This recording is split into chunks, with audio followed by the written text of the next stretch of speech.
Nous allons voir l'intérêt de la marche dans les barres parallèles placées très haut sous les aisselles et rapprochées pour plus de stabilité.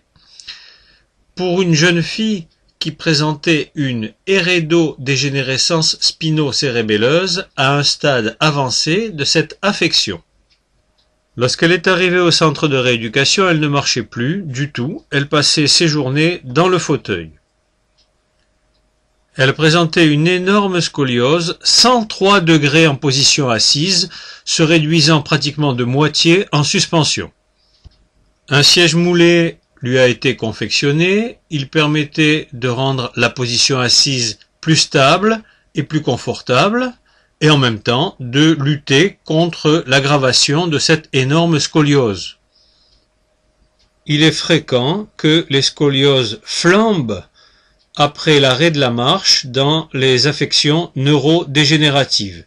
Donc la plupart du temps, elle restait sans rien faire dans son fauteuil et c'était pas bon du tout, ni pour le moral, ni pour la scoliose. Alors donc, la marche dans les barres parallèles a été reprise.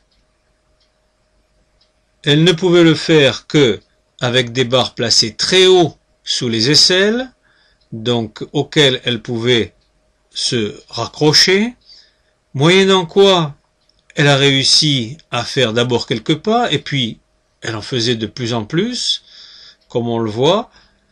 Cette marche permettait également une semi-suspension de son rachis qui luttait contre cette scoliose. Donc voilà un moyen à la fois de garder le moral, puisque elle faisait vraiment quelque chose d'actif, elle était contente de venir en kinésithérapie et de participer activement en salle de rééducation, de profiter de la bonne ambiance de cette salle, des plaisanteries des autres patients et des rééducateurs. Donc elle était contente de venir et les progrès se sont enchaînés petit à petit.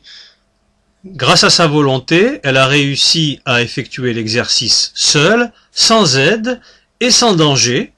Elle arrivait à le faire parfaitement bien, y compris les demi-tours. Il s'agit d'une véritable victoire, d'un exploit pour cette patiente, étant donné sa pathologie.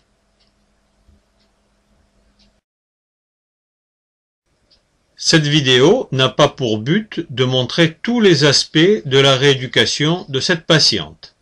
En particulier, on ne voit pas la rééducation orthopédique qui permettait de lutter contre la scoliose et la rééducation respiratoire qui permettait de compenser un petit peu cette diminution de capacité vitale. En effet, elle avait une capacité vitale tellement faible qu'on n'a pas pu lui faire une arthrodèse vertébrale.